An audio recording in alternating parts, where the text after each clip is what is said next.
اللہ ताला फरमाते हैं कि जब नूह अलैहिस्सलाम ने हमें मदद के लिए पुकारा तो फिर हमने उसकी मदद की और उसे एक बड़ी कश्ती बनाने की वही की। लेकिन नूह अलैहिस्सलाम नहीं जानते थे कि वो इतनी बड़ी कश्ती कैसे बनाए, और न ही वो बढ़ई थे कि इस काम से वाकिफ होते। इसलिए अल्लाह ताला ने उनकी तरफ ये वही की कि हमारी आंखों के सामने और हमारी वही के मुताबिक एक कश्ती तैयार करो। अल्लाह ने वही के जरिए उनकी रहनुमाई की कि वो इस तरह करें, और मजीद तालीम के लिए जिब्राईल अलैहिस्सलाम को भेज दिया। वो उन्हें बतलाते गए कि इस तरह कश्ती तैयार करो। नूह अलैहिस्सलाम एक पहाड़ पर रहते थे। उनके इर्द गिर्द दरख्त नहीं थे, न पानी था। चुनाचे उन्होंने बहुत से दरख्त उगाए, फिर उनको काटा और पहाड़ पर बैठकर कश्ती तैयार करते रहे।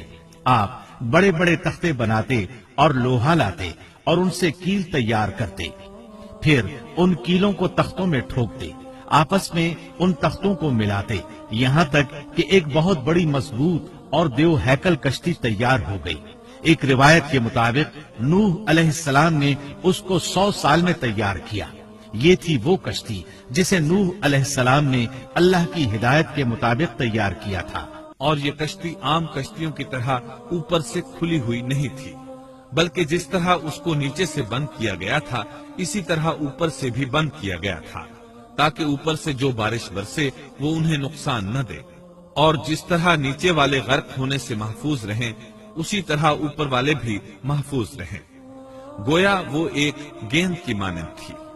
इसमें अलग अलग 3 दर्जे बनाए गए थे। हर दर्जे में एक दरवाजा था, और ये 3 दरवाजे इस तरह थे कि हर दरवाजे के ऊपर एक दरवाजा था।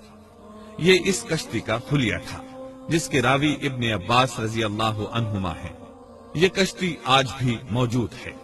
अल्लाह ताला ने इस कश्ती को बतौर इबरत और निशानी के बाकी रखा है, जैसा कि अल्लाह ताला फरमाते हैं, और बेशक हमने इस वाक़े को निशानी बनाकर बाकी रखा, बस है कोई नसीहत हासिल करने वाला।